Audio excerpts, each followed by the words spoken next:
Right, hey guys, how we doing? Back under the video from Totally Not Mark, and today we're checking out his third and final review of Mob Psycho 100. The third season, season 3, the final season. I loved this. For this season was boss. It wasn't as good as season 1, but I feel like the emotional bits that hit in this season hit really freaking hard. I loved all the stuff with Dimple.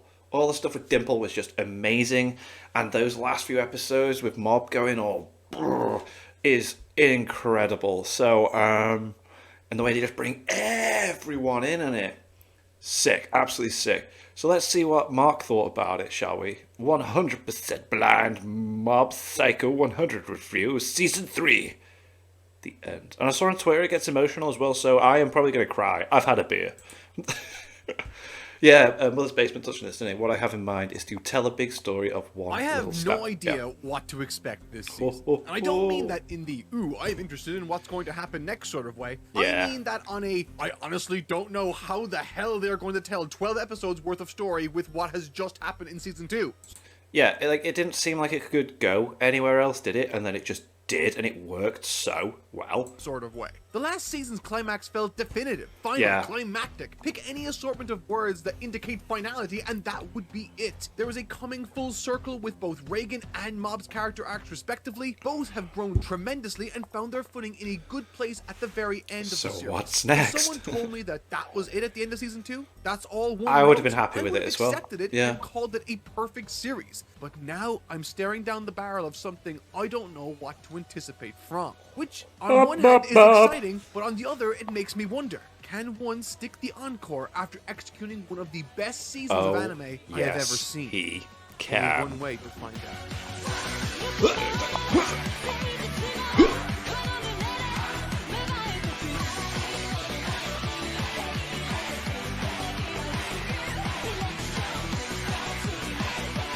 I can't dance.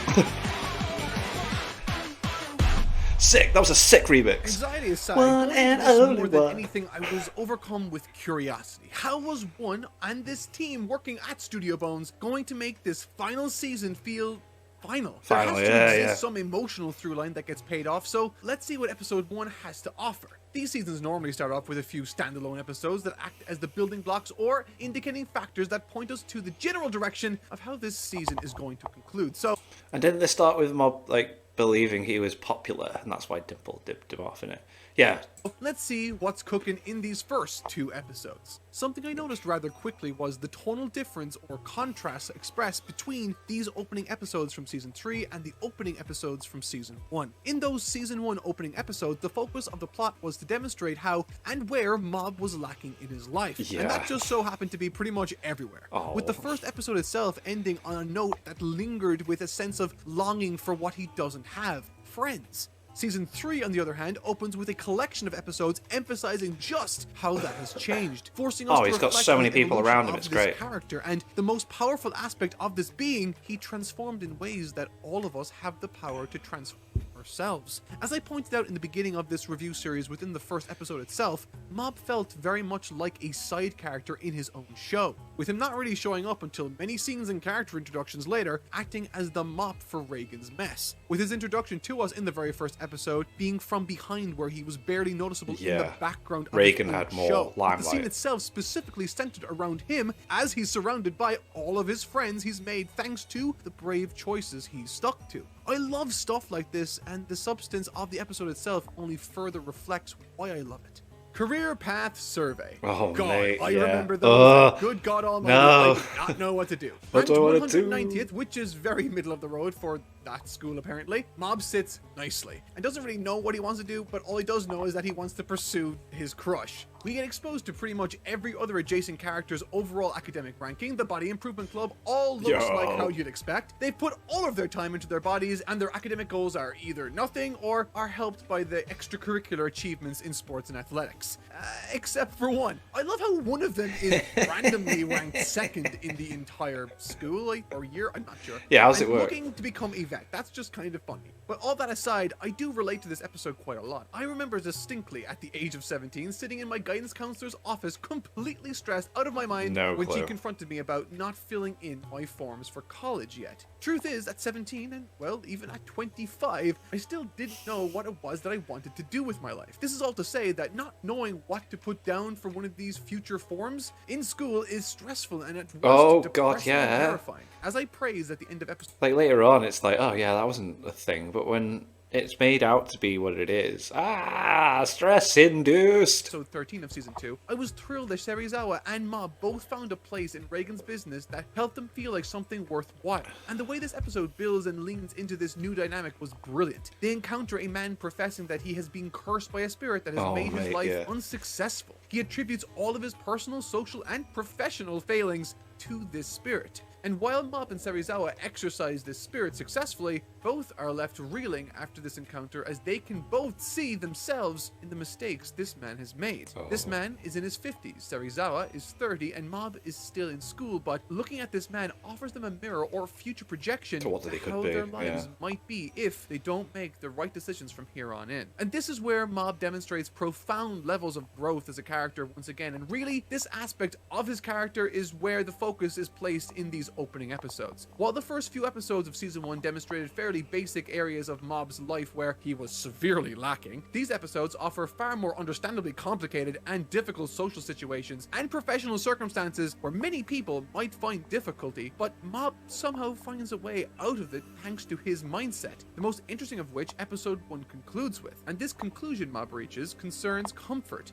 and one's choices dictated by that. The idea that comfort isn't necessarily a goal one should seek, but rather the enemy of personal development and progress is a wonderfully mature and profound way of looking at things for someone as young as he is. And because of this, Mob has to make decisions he otherwise isn't comfortable with because they are what's best for him. That he must eventually step away from Reigen and his company, with his reason being the only thing that would change about him if he were to stay there be his age. And the best part is, there's no hard feelings, and Reigen supports Mob's decision. Yeah, because Reigen is the man. やりたいことなんて別に仕事じゃなくたっていいし、お前はお前の好きなように生きればいいんだ。 Somewhat confusingly, the episode ends with Dimple sitting atop a giant piece of broccoli that was in the arc prior.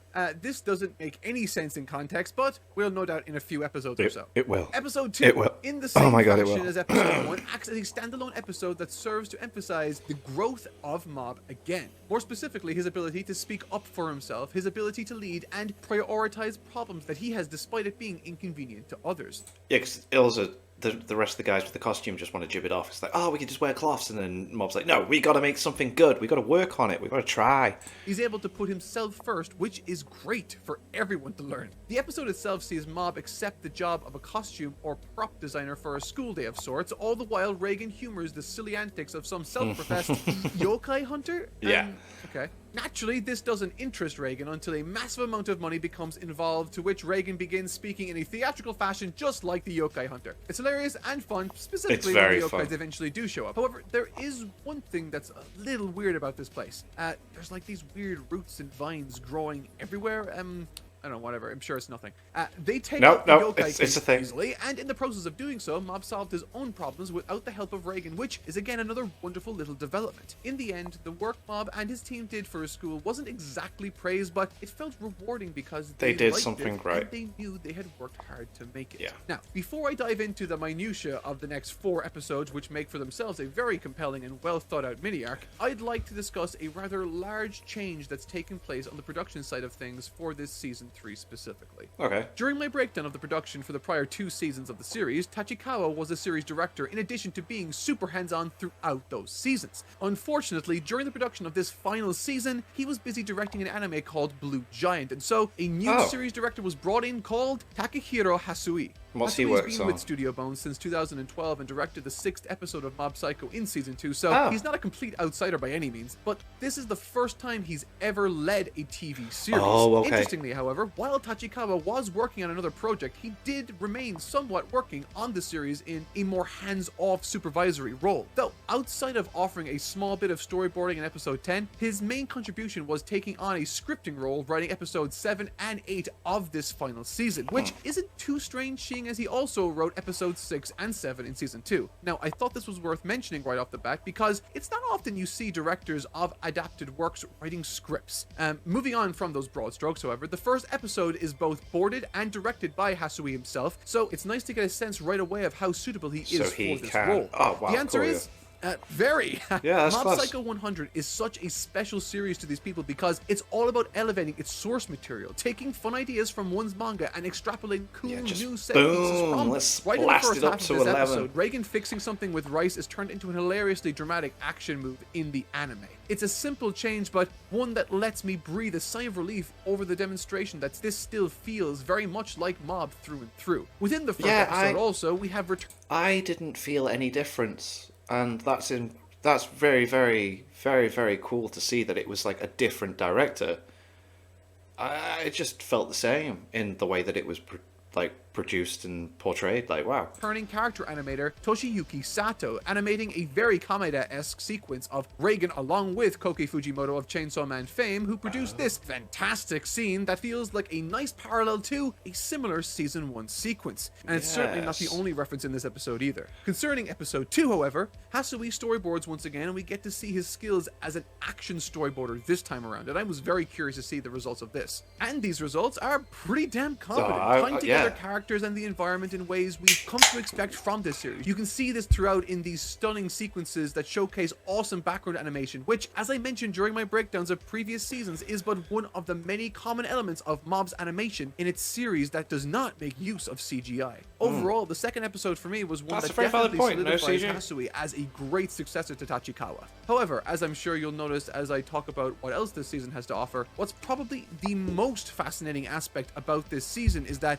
it completely breaks the mold of a typical anime production. As I mentioned in the previous videos, Mob Psycho's production always had a strong production environment, often finishing its production before the final episode airs, but Season 3 was different. This time, the entire season was completed before even the first episode hit the air. This is... I don't think I've ever heard of a show doing that, or at least for a long time anyway. Like, everything's always like a few weeks ahead and stuff. Like, that's crazy. Almost unheard of. Yeah. With that said, however, this season isn't as action-driven as the prior two, nor is it quite as ambitious due to many of its former animator associates being busy elsewhere, but a conservative season by Mob Psycho 100 standards is still light years ahead of most other shows, and despite this talent pool change, there are plenty of returning stars to continue to shine. Mio Sato returns once again with her incredible paint-on-glass animation throughout the season, and she even takes on the ending sequence herself, something she also wowed us with back in season 1. I have so much more to say about this production, but I'll leave it here for now. Time to move on to the next and first mini-arc of this final season. The Divine Tree. Oh right off the bat, I just want to say that this mini-arc is my favorite part of Mob Psycho thus far. I liked it better than the climax to both the previous arcs, and I shall intend on explaining why in this preceding section, but in short, it's a rather straightforward story with nuances and interesting areas for the involved characters, taking them in directions we've not yet seen before in this series to date, all told within the context of broccoli zombies. You heard me right, broccoli zombies. This is the best arc of all time. There's a really cute but short scene that kicks off this episode, and indeed this mini-arc to a large extent, where Mob actually has a positive interaction with Tsubomi without embarrassing himself, and indeed impressing Tsubomi by coming to her social rescue. The point of this successful interaction, once again, is to act as a contrast to the horrible interactions he's had in the past, all the while shining a light on the blossoming social life he now has with a number of girls in his school. With that reality suddenly paving the way for a very different set of circumstances to befall Mob, that being, he's popular. How can you blame him? But the tearful pride, relief, and happiness Ritsu has for his older brother speaks for itself. He knows how he struggles socially, and to see that no longer be the case must be a massively uplifting sight for him. It's such a wonderfully tender moment, but it isn't without certain drawbacks. Hilariously on the nose visual metaphors aside, Mob does get a big head over this concerning his newfound popularity. And this could not come at a worse time because it's also the time the cult surrounding Mob has mobilized around the giant broccoli to worship it.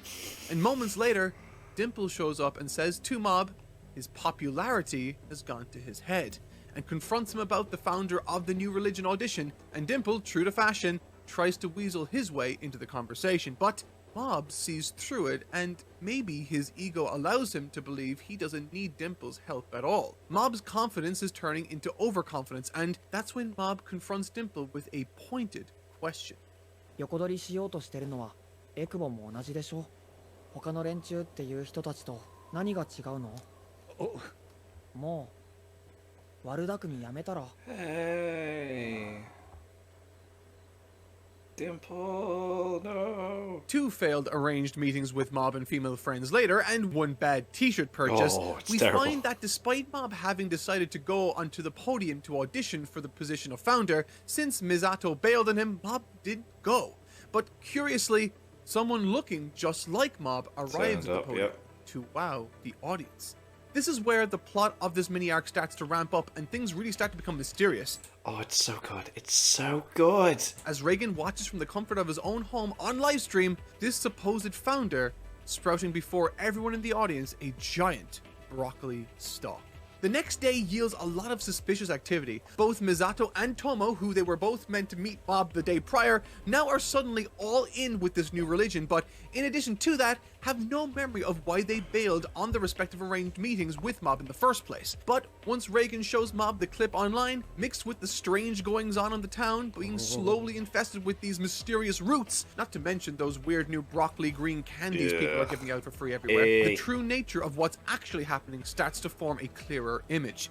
They need to destroy that broccoli, and Mob agrees. In the midst of all this craziness, Teru has his own little adventure with the brainwashing broccoli plant. The section itself is really well directed, and there's a heavy emphasis on the small made sense that he details in the figured it day-to-day out, that like. I really enjoyed. The openings of fridges, the slow rise of someone's head to look up, or even the use of a mundane vending machine. All these subtle details that are given extra attention really help to ground the episode, no pun intended. But more broadly, this section really, more than anything else, just serves to expose us to the real enemy of this section and what we can come to expect from him and his goals. Vomiting up the food that he had just been brainwashed with, Teru investigates the giant plant and this was so sick. all of this craziness.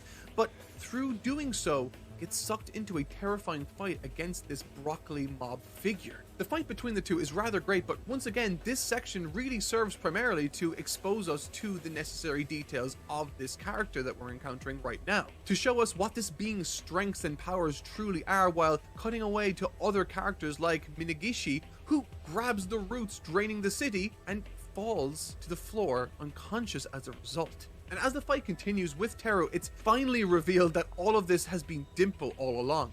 Dimple is the founder, the spirit who formulated all of this. He says that Mob doesn't matter, that he's always had one goal, and that will be to become a modern god. Ooh, the plot suddenly just became so much more interesting. A foundational character now playing a key role in an adversarial position. And cut away to Mob and Reigen formulating a plan. They think that they might need help with this, and so see if Ritsu will help. When in actuality, he's actually brainwashed and just guides them to more followers in the hope that they accept that was this a new bit of a religion twist. too. Needless to say, Mob and Reigen just run away. And as of right now, it's really starting to feel like the entire city is pursuing them, like there's no one left in their right mind. It's creepy, and man. Feeding into this very notion is a brilliant piece of character writing between Mob and Reigen when Reigen catches Mob calling the founder fake. And then you slowly realize, wait, Reigen, are you taking over as well? When did this happen? Now, this is a very important thing for him to call him out on. Reigen says that that's a very strange thing to say, seeing as the group didn't have a founder in the first place. And this is so subtle, and while it does go on to be revealed that Reigen is also brainwashed by the wacky plan too, it's also evident that something far more subtle is at the root of all of this. Mob's ego. The same ego that pushed Dimple away to perform this mess. But needless to say, Mob doesn't accept anything Reigen says, of course, and tearfully runs away to set this whole situation straight. With heroic music booming in the background, he begins to step towards the divine tree. He's going to save everyone, and visually, This is communicated by him stepping out of the shadows, no longer hiding, I like and that. asking for free entry to the person who so feverishly in the past begged him to do just that. People rejoice that they now have two founders. Tsubomi and all the gym bros watch on. This tree and Dimple have infected the minds of the entire city.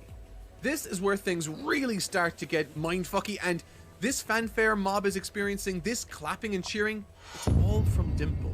And strangely, it contrasts harshly against what he said the episode prior, that he doesn't need Mob anymore. Well, if he's trying to feed into Mob's ego here to Thing is, though, there's a difference between need and want. Yeah, Dimple may feel like he doesn't need Mob to help him out, but he wants him there because he feels like he's his friend. You know? Yeah. manipulate him, why is he doing so if he doesn't need him? He shows him Teru restrained and claims that Ritsu and Reigen are under his influence too, with the explosion counter in Mob rising. He even draws attention to what he made Reigen say, that in the end, the ones who have the most fun win. それをレーゲン師匠に言わせたのもお前だったのかエクボ Dimple tries knows. to convince Mob to join him, explaining that everyone in the city and everyone he ever knew is under his control now.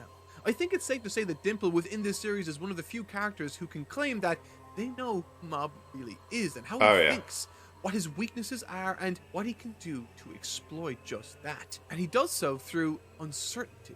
And it's quite unsettling. He forces Teru to fight Mob, trying to confuse Mob by leveraging the lesson he tried to tell Teru back in Season 1, not to use his powers for his own self-interest, and all of this makes even me as an audience member feel unsure and unsettled as a result, but Mob, he sticks to his convictions. And it's pretty cool to see, but yeah, it's very uneasy, isn't it, watching this? Because he isn't the same kid that was in Season 1. Exploding with power, sending Teru flying, more of these broccoli monsters start to show up and subdue Mob as his explosion meter rises. Dimple still refusing to show himself despite being called upon by Mob, refusing to face him. Is he scared? Well, Mob falls to the floor after clutching his chest. His powers being sucked away. Dimple is now all-powerful, God, deciding Dimple. at this moment now to appear before Mob. But interestingly, despite fighting him, the vast majority of his time is spent still trying to convince him over to his way of thinking.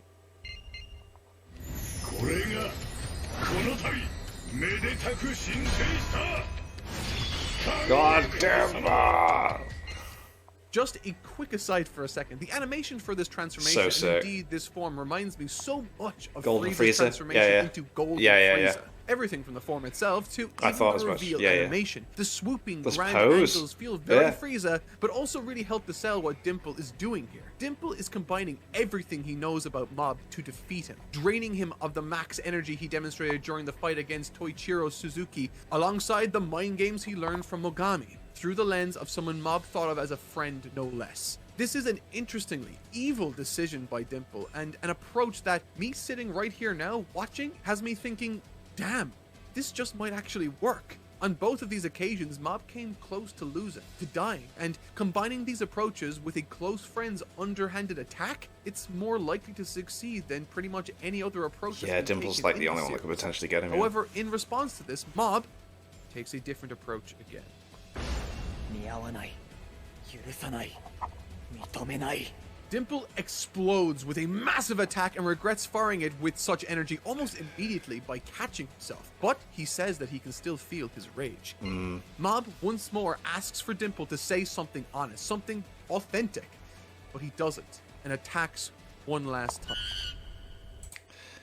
This moment is so great, and it's when, yeah, what happens here, isn't it? It's like when Mob's like, you're the only person that's been honest with me, and you're the person that kind of need to keep me grounded. And Dimple's like kind of like wanting Mob to stop him because he just wants to have a friend. シャツが出せ I think given the fact that Mob has been the point of view character in this mini arc, with him effectively trying to figure out the mystery surrounding Dimple with his ever dwindling number of allies, it's then an interesting choice to not have Mob himself be the POV character of the climax, but instead to switch it over to Dimple once he reveals himself. We're shown his internal thoughts, his strategies, and his concern as Mob creeps closer and closer to 100%, and once he does explode, nothing happens. Because we're still stuck only seeing the thoughts of Dimple. We're made to empathize with him that little bit more. We're confused just like him. What is happening? And the monologue from Dimple is quite telling. He's confused, but not once prattles on about his plans for world domination. He's not looking past Mob even in the slightest. In fact, he seems more concerned about whether or not he, Mob, has given up on him. Yeah. That he's resigned to giving up, to turning this fight into a half-assed climax. And I think that, more than anything else in this arc, feels like a cry for help. Like he wants Mob to convince him. And as He does. He wants Mob to stop him. He knows he's going too far.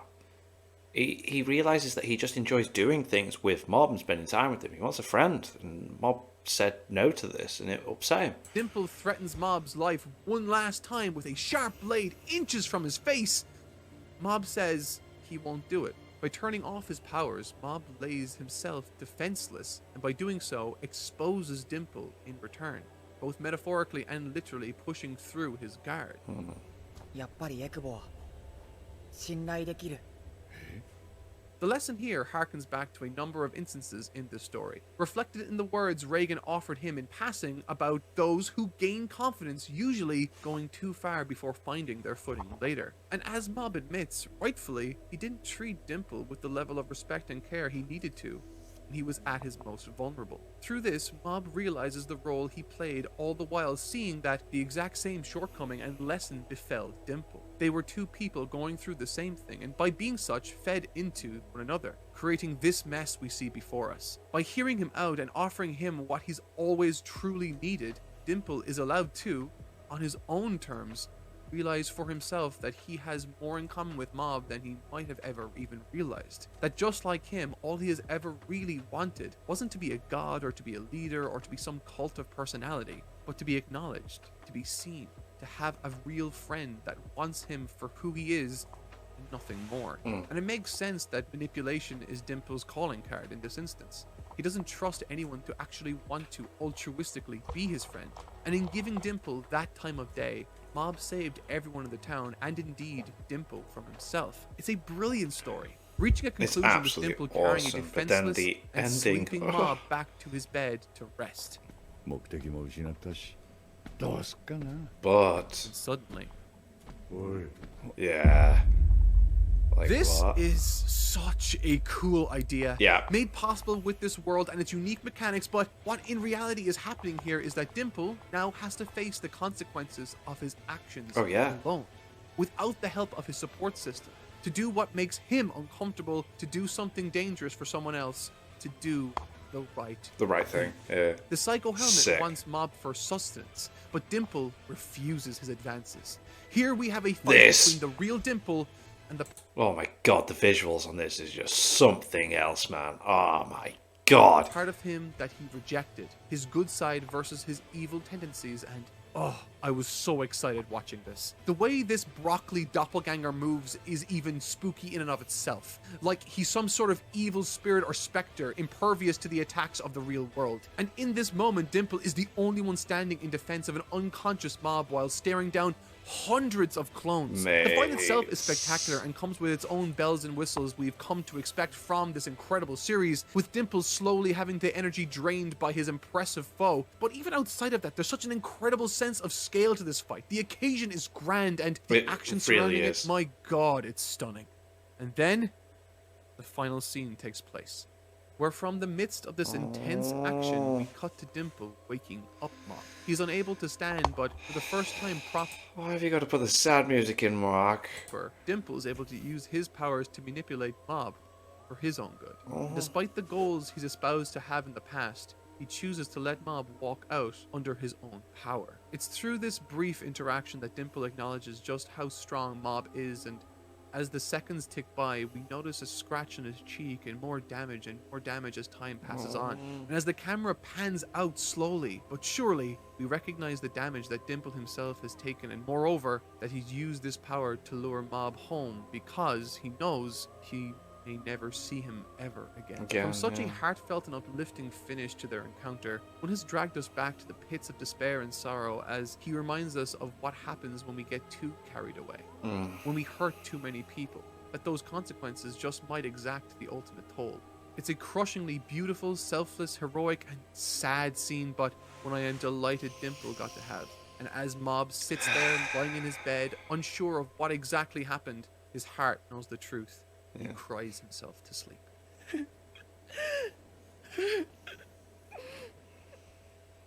I mean, This I is know the what first happens at the major end. action episode of this. I know what happens at the end, but you got to put yourself in the moment. I mean, you're like, bloody hell, it's something else. Season and was directed by Yuta Kiso. Having previously worked as an animator on shows like My Hero Oh, Academia okay. as a regular animator, episode 6 is his very first time directing an episode proper. And Ah. interestingly, he's actually a newcomer to Mob Psycho 100 series, having only contributed a small, rather unrecognizable section of season 2's opening. Transitioning from That's an weird. animator to Wow. a director/storyboard artist can be rough, but his work here is truly remarkable. Not only does it nail the action sequences with the most monumental scale possible, it also manages to execute the emotional moments with real gravitas. The animation staff assembled for this episode is pure all-star material also, and the results speak for themselves. I mean, this does not stop moving. Yoshimichi Kameda takes on the animation director role, and along with him there's the legendary Yutaka Nakamura, Yuki Hayashi, Hironori Tanaka, and many other all-star names. It really is just the most ludicrous episode. Nakamura's sequence is undeniably the highlight, however, of the episode, with his trademark three-dimensionality and dynamic lighting that just explodes off the screen. The scale here, I have to reiterate, is off the charts. It Tanaka's does smoke look is also insane, and the snappy amazing. timing feels very Kameda-esque in its execution, helping these sequences blend together nicely. Many people know Yuki Hayashi for his Dragon Ball Super Broly work and his I many still need to see the contributions to One My Piece Hero Red Academia, movie. and he's here too, pulling off the same craziness with arguably the most weighty scene in the episode. There's a quality to this work that's hard to put into words. It never loses its sense of exaggeration, despite how much grounded oomph it conveys. The big emotional finale with wonderful lip sync, however, hasn't had its animator identified yet, but it's one of those scenes that Oh. jumps into realism in a way that really grabs your eyes and emphasizes the emotional weight of the scene. The Telepathy Club arc. Oh, These yeah. are the episodes that convinced me that this story could focus on just about The any of the aliens. supporting cast and Oh yeah, this is where they saw the aliens. Oh, this was a nice little in between. still delivers superb storytelling that captures my attention and imagination perfectly. I love these characters, and Yeah, on this man. particular occasion, it's graduation time. Entrance exams for some private schools will start soon, and unlike the last mini-arc, which focused largely on Mob himself, this one more specifically focuses on the insecurities of Tomei and the wider Telepathy Club as they struggle to face a difficult reality, that they may just have wasted all their times goofing off No. instead of working on themselves or building memories in this club, taking it seriously. This is a very interesting idea and direction to build on the story. We've seen Mob focus on the Body Improvement Club for these very reasons, and in this moment we see the rest of the club sort of come to grips with that lesson, with the very growing pains of this realization acting as the impetus for this entire mini-arc. 脳幹電波部はこれにて解散。まあまあ楽しかったわ。 Whoa. This is the indirect call to action for the rest of the club to try and help Tomei not feel as though she's a total failure. To help her once and for all make real strides towards her goal that she created this club for, to meet aliens. Now, naturally something like that would seem completely unreasonable in any other sort of story, but let's not forget that this is Mob Psycho 100's Yeah. world. We're talking about a story where the main character can hurl buildings while crying and a magical giant head of broccoli can brainwash thousands. And so naturally, Inutama, Anything one of the goes other here. boys from the Telepathy Club, employs the help of Mob, who employs the help of Ritsu, who eventually employs the help of those two, The twins. Yeah, come on, you can do it. I believe in you. what were their names? Mm-hmm. The twins, Daichi and Kaito. Who could forget them? Anyway, joke I'm terrible with names anyway, but they had telepathy, but within each they share it within each other, don't they? They can't actually yeah. aside, while the stakes are comparatively low compared to those that occupied much of Season 2, the fact that this contends more personally with the characters we've all come to know and have grown attached to, it actually feels all the more important as a result of that. I was so damn invested in how they were going to resolve some of these seemingly unsolvable problems. How would they attract the attention of a real telepath and not a crappy one like these guys? Well, as it happens, they can send a signal to attract other telepaths, and Mob can boost that signal, There which we creates go. one of the coolest twists and creative choices of the entire season. だ。うわ、びっくりした。お前らなんでここにいんの？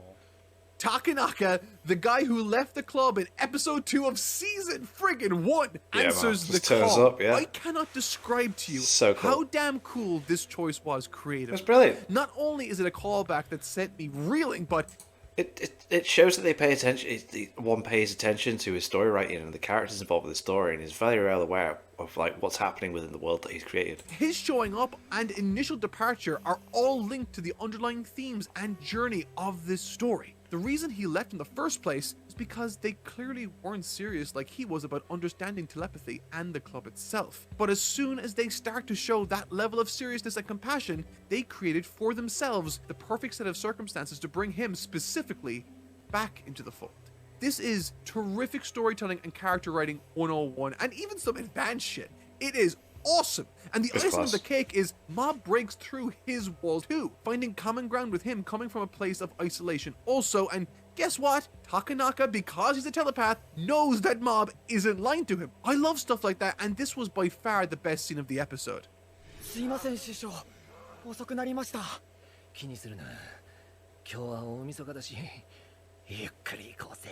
This scene is hilarious, and if you know, you know. I ain't explaining why. The plan, however, is to drive to a mountain, go to the top Reagan of it, actually and give Toma rushing her to get telepathy there. experience, Boss. with Reagan agreeing to tag along and drive. With the ultimate goal being to use Takanaka to make contact with aliens using Mob as a signal booster. Hell yeah. As they make their way up the mountain, enjoying setbacks both mentally and geographically, I just have to point out that the direction of this episode is absurdly stunning and on another level compared to pretty much every other episode I've seen up until now. And you best believe I'll be talking about exactly this in the production section for this episode in just a moment. But Nice. regarding the narrative, there's a moment with Takanaka that once again highlights that one knows exactly where to put the focus in his stories. And that place is the heart and emotion of a particular scene. And really, more than anything else, that's the calling card of this particular artist. It's why, despite the crude drawings at times, billions of people read his work. More than just this incredible direction I praised earlier, it's the heartfelt and tender message that this episode offers. Takanaka cared so much about this and Toma's experience that he dedicated his entire night to learning and researching everything he needed to for today, explaining away his lateness earlier in the episode, which was a brilliant touch. It's just such a touching revelation, with the very ritual that takes place itself acting as a wonderful prelude for all of us to take a lesson from. That venturing outside of our comfort zone and putting in effort with friends to achieve and try something is not only fun, but can change our lives, create memories, and more importantly, can change your outlook on life. However, shockingly, they do make contact with aliens. Yeah, they do. I love So how Toma sick. is so nervous that she reaches out to shake their hand with the wrong Same hand hand, yeah. to do so with. It's such a subtle detail, but for me, really went a long way in visually communicating how nervous and really important this moment was Yeah. for her. Needless to say, they have a great time hanging out with the aliens and playing games like they did in their homeroom. Almost like all that time wasn't wasted after all. Do you know what? I never thought about that. That's a very valid point. Yeah, they're just hanging out like they did at the club. Wow. And yet, despite all that's going on, Reagan's mind is on the passage of time. The new year, late fees on his rental. He looks at this group of kids and says that they are, quote, blinding. Almost like their future is all ahead of them and looks promising. And I'm of course just inferring this, but when you take into account his relationship with his mom, what she's been writing to him, and what little he's shared about his past, it all seems to point in the direction, perhaps also alluding to him not feeling fulfilled in his life. I mean, he's very much the proverbial extra wheel in this group of children, while having himself no plans for New Year's. Anyway, with that said, they all exchange True. gifts with the aliens before leaving, except Inukawa, who accidentally stays and gets abducted. More on that in just a second. Tomei is thrilled with her Great experience. that and they- says how it's they a new went year about she that will as well. never forget. This was a really nice, serious, oddly introspective, and emotionally mature mini-arc centered around a group that represented exactly the opposite of that in the series. And really, that's perfect, because this episode is for people that feel like that. The end of school life as we know it is a formative period for anyone, and to see this story leverage that common aspect of all of our lives to help tell this captivating and heartwarming tale is just so powerful. Production.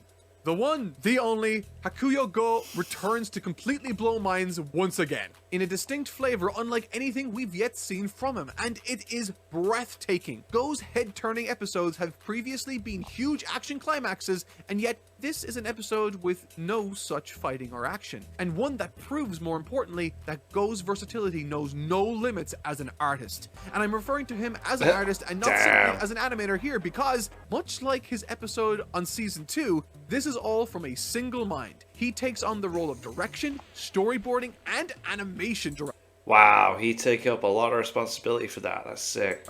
Meaning everything you see in this episode is Go through and through. Nice. His animation direction here is incredibly striking, doing away with model sheet adherence in favor of blobby, loose characters with almost no shading and very distinctive rounded hair, displaying a constant striking approach that extends throughout the episode entirely and is truly emblematic of how Mob's production environment is creator first. Its artistic freedom has been a defining part of its success, and it really is on full display here. It truly cannot be overstated also, however, just how animated this episode is and feels. When talking about other episodes, I've definitely said, this does not stop moving, which is a bit of hyperbole to emphasize the insanity that is the quality of the animation across the episodes.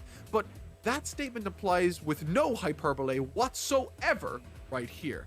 It genuinely does not stop with its ludicrous character animation for its entire runtime. It is one of the most insane feats I've ever seen committed to an episode of its type, and the painful thing is, I'm sure a lot of people typically wouldn't notice this because it isn't an action episode. Yeah, that's very interesting. Like, you don't need to do, like you pointed out before, with like the little bits of like just showing the head moving up from the fridge and the hand movements and picking cans out of the vending machine. That you don't need to do that, but it's nice that they put that detail in, like all the way they're completely animated, they're moving all the time, which just still blows my head that they finished it all before it started airing. Like, that's crazy. The attention to detail and everything is boss.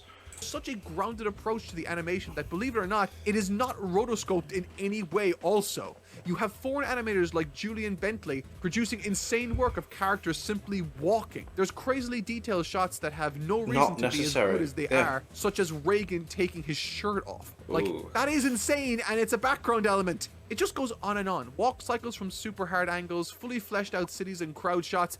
It is breathtaking through and through. And on the topic of talking about crazy animation Sakuga, this episode also has what is as close as you can get to music Sakuga, if that makes any sense at all. Starting at 1646, the entire back third of the episode is one contiguous, dedicated piece of music. Not something that you see literally anywhere else in general, let alone Kawaii's Mob Psycho 100 score. And honestly, this creative choice has me perplexed. Maybe one could argue that it gives this entire section of the episode a rather alien feel to it. Not that it sounds alien, but that it feels alien to have this one big piece of music over an entire third of an episode unbroken. I mean, that big track does transition from largely earthly textures like strings and woodwinds to more alien sounding instruments like synth patches once we do get to the final scene detailing Inukawa's adventures in outer space. And then, as if the episode itself wasn't enough of a flex, it throws in a crazy alien jungle sequence animated to perfection by Yuki Hayashi once again and Ajin. And on the topic of this closing section, it reminds me, Tachikawa scripted this episode and features some major changes to the manga. In manga, many chapters famously end with omake stories that are not present in the anime generally speaking. I've not read the manga, so this is an interesting take. But interestingly, in the manga, some of these actually expand on character backgrounds that are not present in the anime, like the Awoken Kids, for example, which got that added bit of attention in the manga. But for these particular omakes, at the end of the Telepathy Club story, Tachikawa used them to produce the strangest and yet greatest sequence in the series, Inukawa's abduction. The manga section of this plays out as a regular gag manga, ending abruptly at the moment where they come back to Earth and realize that they can't find Inukawa. That's the punchline, that's the joke, and that's the end of it. Right. Then, during the next few chapters of the mob conclusion story, we're presented with the omake known as Inukawa's Diary, every chapter representing a different time and experience from those abduction days. Narrated by Inukawa himself via a journal he's writing, and it's the same journal we saw in the anime. But the anime, on the other hand, takes all those omake pages and makes this weird, crazy, somewhat unsettling, and hilarious story about Inukawa's misadventures in this alien world. It's Right. an outstanding change to the source material in my book, and one that totally enhances the material. I loved it. I thought it was dead funny. That's class. All right, cool. The final arc, episodes 9, 10, 11, and 12. Oh my god, here we go. This is where we get proper serious emotional stuff. Here we go. Say the line! Mark. This is the best arc of Mob Psycho 100 by default. And I say as much because it utilizes literally every element and every event that made the Mob Psycho 100 story what it is today. Yeah, like, okay. It is amazing. It is amazing, but it really does work off of, like you said, everything that's happened before. Like, This is a storytelling triumph, and more than that, an utter masterpiece, masterstroke, and masterful work of art. As everything from the production to the narrative setup and set pieces and even the music work together with a unified vision of bringing to life what is, in my estimation, one of, if not the best arc of storytelling I've seen from an anime It's incredible. in my life. It's This incredible. is a special story, one near and dear to my heart now, and I hope that while I break down why I think this is so impressive, you find something that you too can take away from it. So let's dive in. One of the many aspects that makes this arc so successful in my opinion is how it leverages a character's point of view to tell a compelling story. Changing the point of view of whose or narrative POV can be interesting, but changing POVs can also give us a clearer picture of the reality at hand, divorced from the feelings of a particular onlooker. yeah, so you get one person's opinion and you're like, wow, what a story. But then it's like you get the other person's perspective and you're like, ooh, different take. Don't know how I feel about the original story I was just told there. Now, that's a lot of words. What do I mean? Well, for now, let's take a look at the focus of this episode and indeed a big role player in this final arc, Tsubomi. This arc is effectively about Mob mustering the courage to ask out Tsubomi before she transfers to a different school. And in the opening moments of this arc, we see a dream Mob is having about her and him playing as children. It's nice, it's warm, and it's fantastical. Yeah. However, when we contrast that with the actual core memories he has of her while he's awake, you have for yourself a very different outlook on the scene and indeed her as a person, creating this sense that while she and he were once close, nowadays that doesn't seem to be the case. This is reinforced musically around the 9-minute mark of episode 9, where we hear the music that was used for the alien investigation now repurposed for the discussion between Mob and Misato concerning Tsubomi, someone who is now foreign to both of these folks talking in the scene.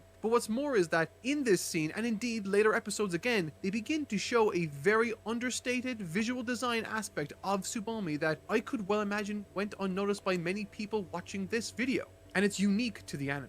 In the manga, Tsubomi is depicted with largely the same style all the other girls have. Okay. Plain, mostly regular-sized eyes, crude eyelashes, etc. But in the anime, she is the only female character with traditionally anime characteristics. Huge sparkly anime eyes, Okay. more traditional anime eye shapes, thick top eyelashes, you know the stuff. However, in Everything's this episode, exaggerated. around the 9-minute mark again, a keen eye begins to notice that how Tsubomi looks in the anime is probably actually largely up to Mob's interpretation or fantasy of her through his point of view. Right. And so when we see Tsubomi from Misato's point of view in this scene, 9 minutes into the 9th episode, we see her depicted less flatteringly, with the Oh, bottom that is eyelashes very and smaller, interesting. more traditional eyes. Later in the finale too, we see this even more explicitly in this sequence of images. This Wow. little detail, which is also a bit of a retroactive explanation for her played-up anime design, is brilliant in my opinion. That's And class. on the narrative front, the entire episode itself is basically comprised of Mob asking the advice of the litany of characters that have made up this series for advice on how he can approach asking Tsubomi out. And honestly,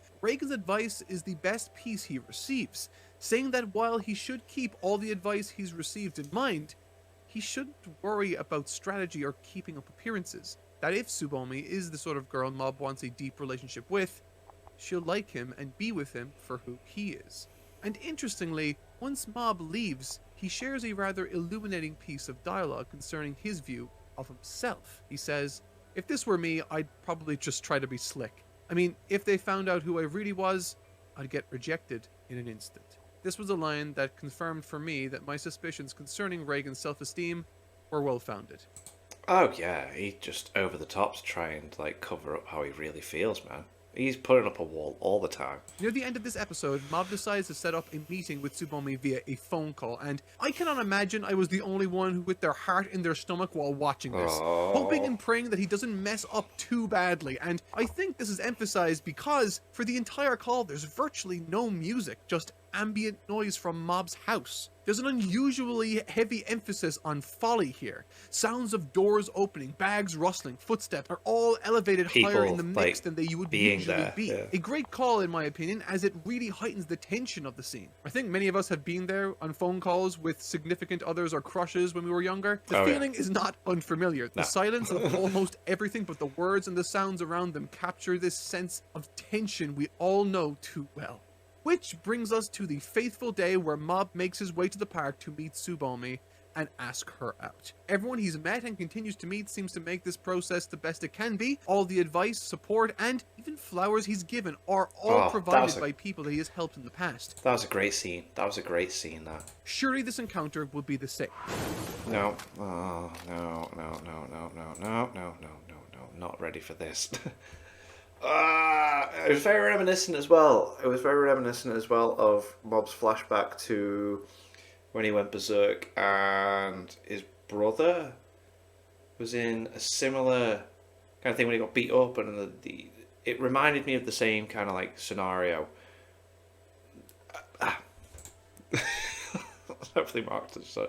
This is the part of the story where we realize that Mob has one more demon to exercise. Oh yeah. One more emotional hurdle to overcome, and when I say that this is one of the best depictions of struggling to accept who you are as a person, I mean that. What unfolds from this point on is utterly and dumbfoundingly incredible on a narrative, animation, and even a musical level. No punches are pulled here, and just like the rest of the series, the entire crew and production behind this entire series is firing on all cylinders. This is the final time we are introduced to the character indicated by 3 question marks. Mob has overcome a host of difficult adversaries across this series, some stronger than others, and many which pushed him in complicated existential and sometimes physical methods, the likes of which he only barely made it out of those situations alive. Characters like the members of Claw, Mogami, Toichiro, to name only but a few, but today, Mob faces the individual he's been the most fearful of throughout this series. Himself. The foe that is the indirect source of Mob's internal traumas, and indeed, the main antagonist of this entire series.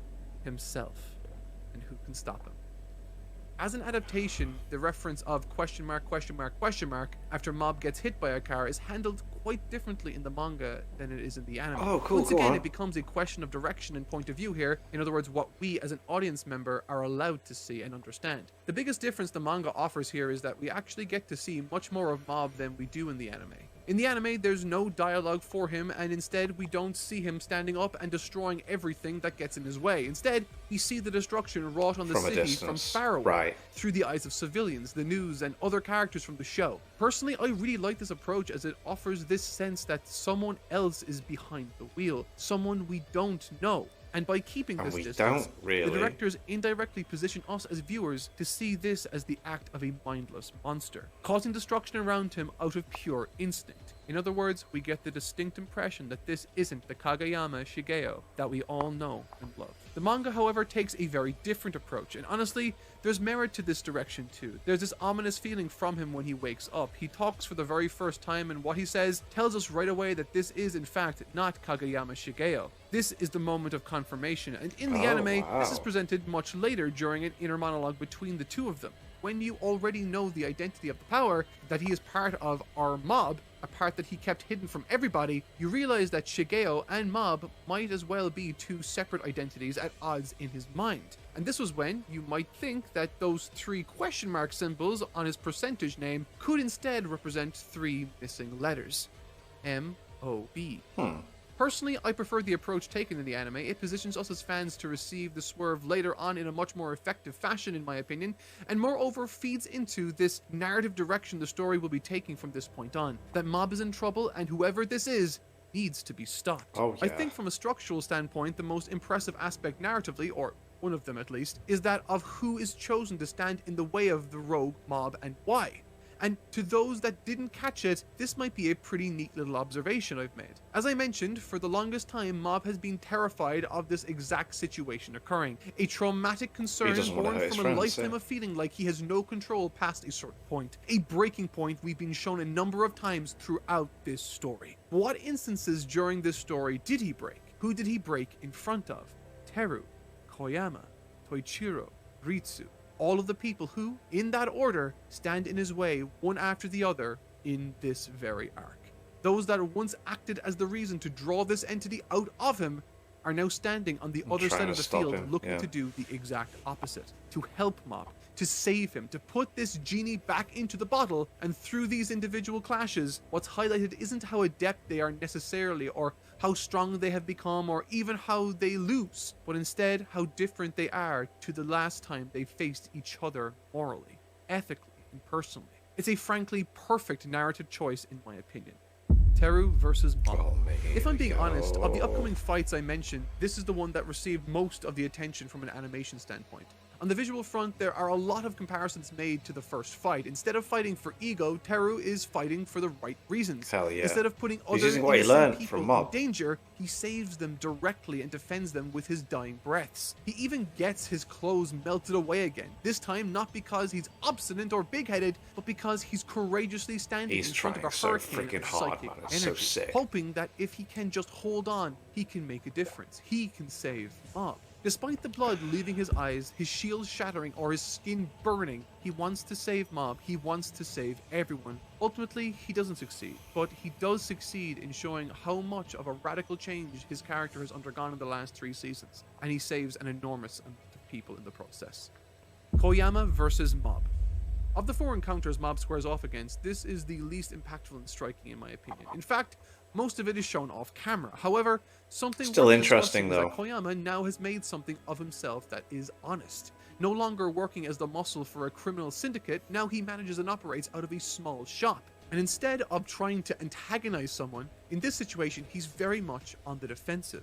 But perhaps most miraculously, despite there being a tremendous amount of damage being done, despite sirens blaring, and despite evacuation notices being issued, Tsubomi is actually waiting. She's in still at the park for park, Mob. yeah. Despite being I like surrounded by that. all the chaos, she still waits. Now, that is either stupid or immensely honorable. I'm willing to give her the latter, but they aren't necessarily mutually exclusive either, I suppose. I thought it really added to it at the end. Toichiro versus Mob. Toichiro's battle or confrontation with Mob, while getting a substantial amount of flair via some great animation also, has a brilliantly appropriate and resonant conclusion. One that I think we need to see more of in these kinds of series. Toichiro's goal here is to try and save Mob the same way he did for him. He tries to use his power to absorb Mob's energy and closes the gap, making it a war of attrition, but The end where he's like, I have a family that I've neglected, that you made me realize I need to protect, to look after, and I can't die here, so I'm sorry. even then, Mob is so savagely powerful. More powerful than he could ever hope to be. And even with the added support of his son Sho, they still aren't anywhere near strong enough to put an end to this here and now. This is where Toichiro knows he has only one option left to take Mob down and to put an end to this. And in identifying this option, he shows just how much he's changed since the end of that second season. ショー肩を貸してくれないか Need to walk away. 逃げよう A lesser anime would have just indulged in a simple and rather vapid sacrifice, but this is an incredibly mature and moving decision. Yeah, I one really- that honestly has stayed with me longer than really that vapid like the sacrifice choice could on ever this. have been. Deciding instead to flee with his son, valuing what he has a second shot at, cherishing henceforth.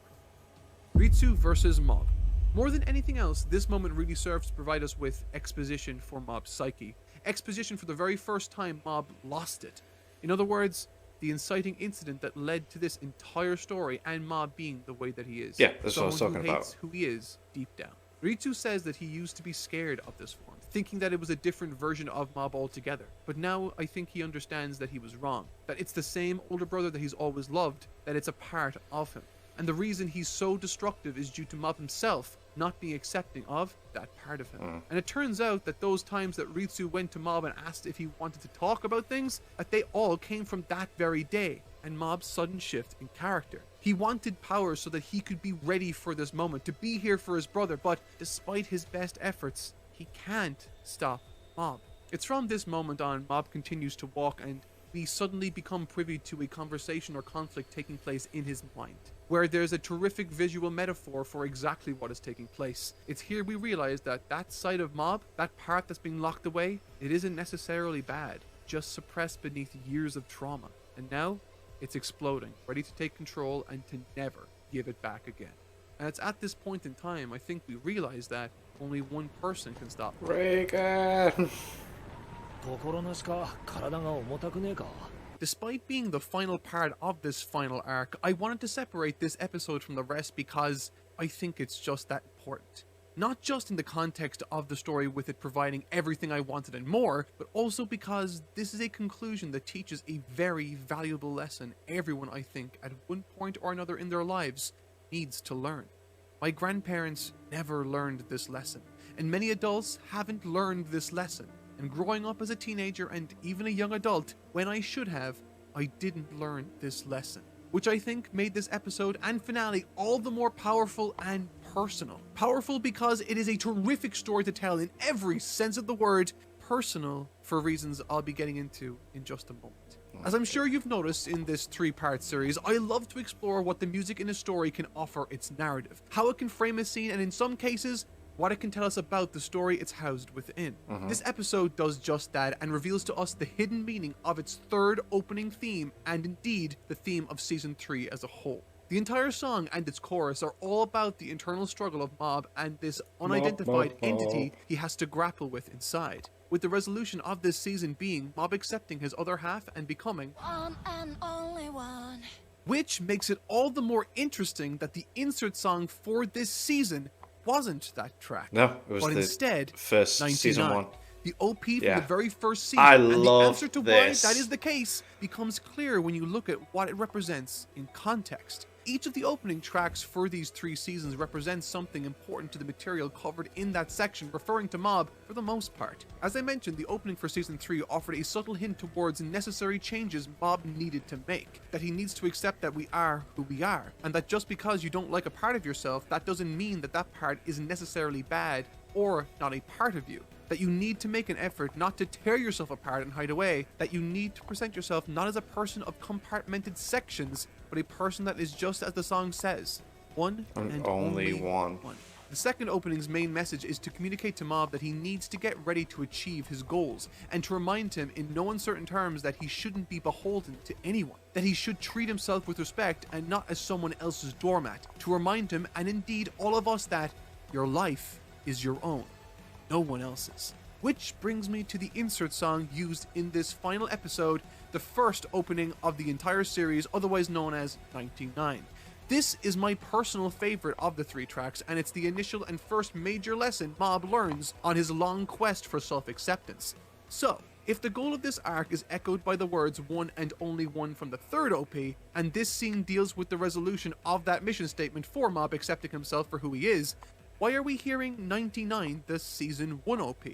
Well, because this scene isn't shown from the point of view of Mob, but instead through the Reagan. eyes of Reagan. And this is what makes this song choice and this scene so intensely powerful and resonant for me. I've alluded to this countless times across this review series that Reagan has, while taking advantage of Mob and those that seek his help through manipulation and deceit, he's also living a life that he isn't proud of or satisfied with. Yeah. While this series has indeed been about Mob and his growth emotionally and physically, we've also been offered fleeting glimpses behind the curtain of the Reagan character himself. We've heard concerning anecdotes from his childhood about how he never joined any clubs, seen his mother's scathing emails of embarrassment towards her own son, and of course, a feeling expressed by Reagan himself that he may have felt like he missed the train to becoming the person he always wished he could be. And speaking as someone that never really felt like he had direction in life, that felt terrified to let people in growing up, and even lied to friends and family to hide who I was, Reagan, more than Mob or any other character, has emotionally connected with me. Oh, I boss. was scared to be who I was in high school. I did what I thought was socially acceptable by going to college, but pushing in that direction just led me to being overworked, tired, exhausted, and dropping out in my 3rd year. I hated it. Following that, unable to deal with the reality, I stopped visiting my friends who were all graduating college and getting great jobs. I couldn't face them. I took up a job in a liquor store and just sort of forgot about it all. And for years, it was that way. And I've never explained this story in a video before, but I used to be really into professional wrestling. Okay. The WWE one, not the Olympic wrestling one. I thought that since I was a fan for over a decade that I knew what it took, and I figured one day it could be cool to pursue it as a career. To train super hard and travel to America to audition. And I trained. I trained hard. I trained for 2 years straight and put on a great deal of muscle in the process. I took lessons and classes in both my city and on the other side of my country that I would travel to every week on a rickety bus. All without my friends or my family knowing I put this work in.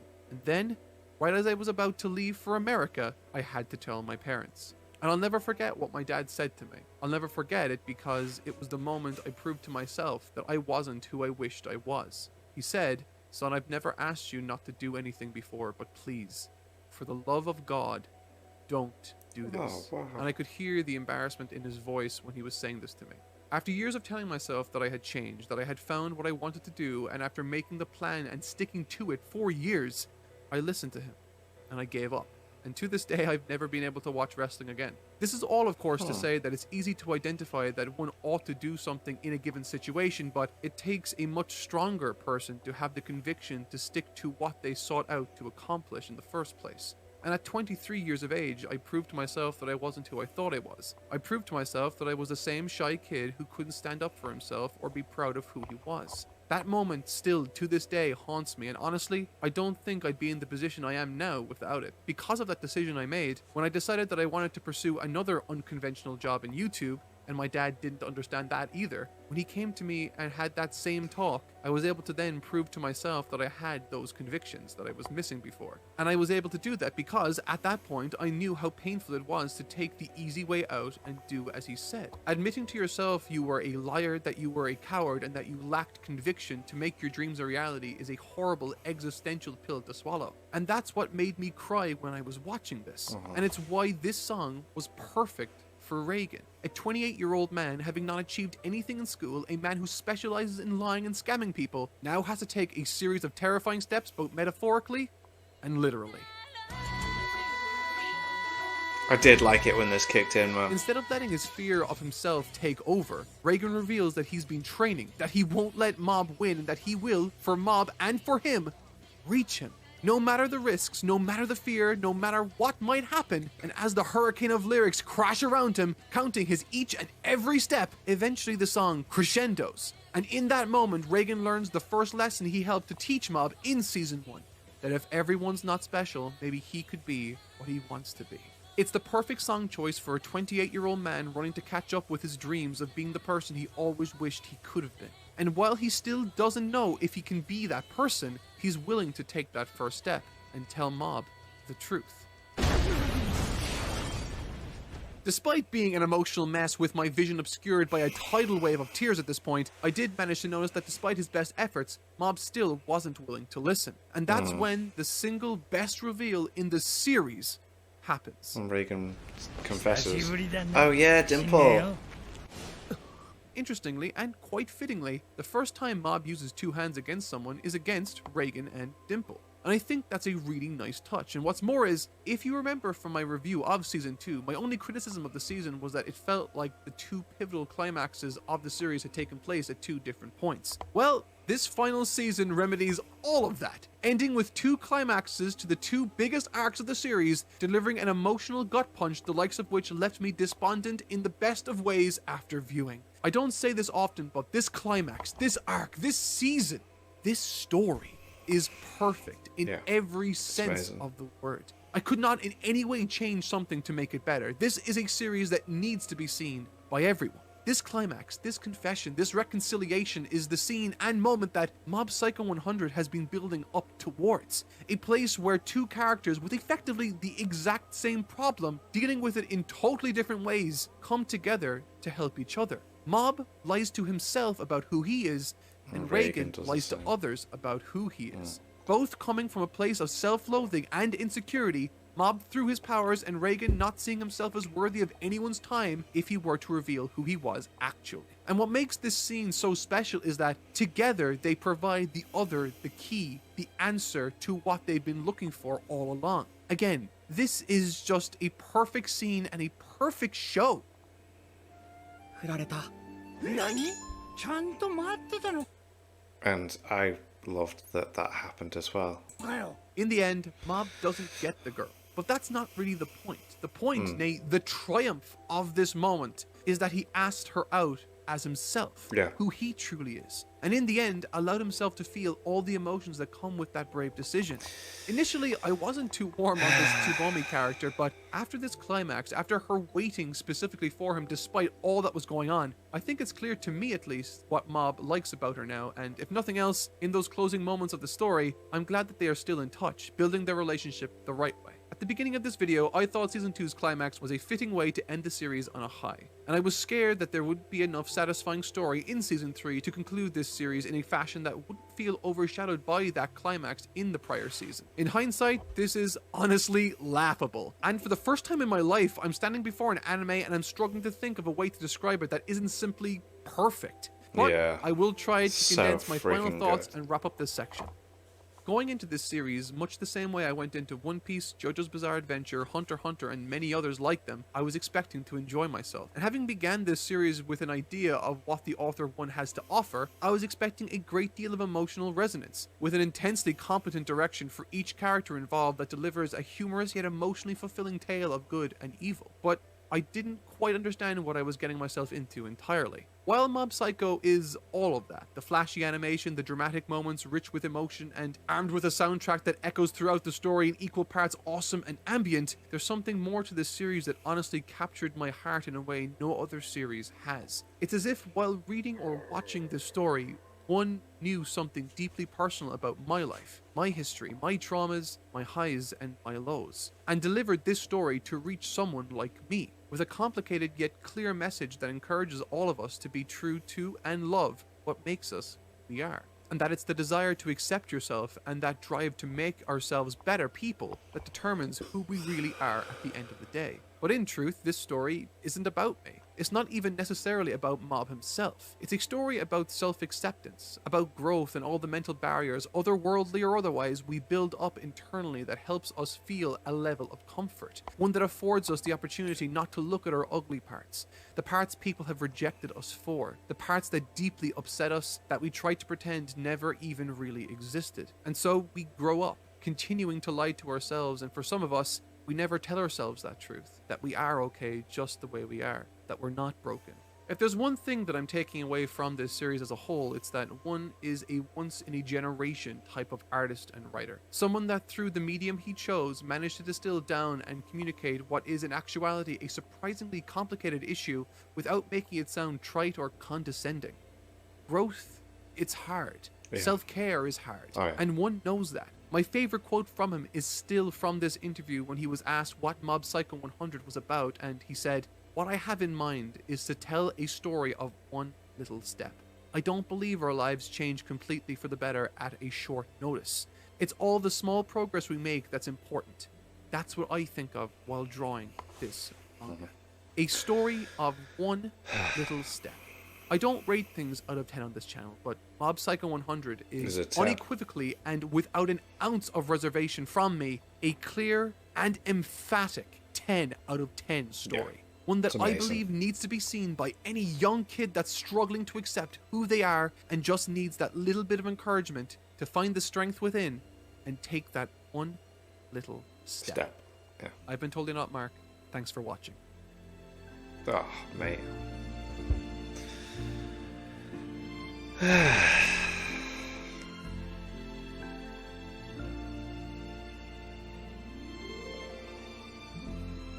Amazing. It really was incredible. I wonder what will be... I wonder what Mark will do next. Really enjoyed those reviews though, they were class, and season 3 of Mob Psycho is just absolutely incredible. Like I said though, I personally don't feel like it's as good as season 1, but it is amazing because of what it got from the build-up of previous 2 seasons, and the emotional stuff really punches you right in the balls. Makes you cry because it's punched you in the balls. But yeah, I really enjoyed those, and we will wait and see what Mark reviews next. Thank you to my patrons. If you want to have your name at the end of every video, link in the description of the Patreon page. $1 a month is the last support channel. It's greatly appreciated. Thank you guys very much for that. Thank you all for watching. What do you guys think of that? What do you guys think of this? Click like, subscribe, really. Leave comments down below. Let me know that I should watch this in future videos. I'll see you guys, all you guys, next time. Bye.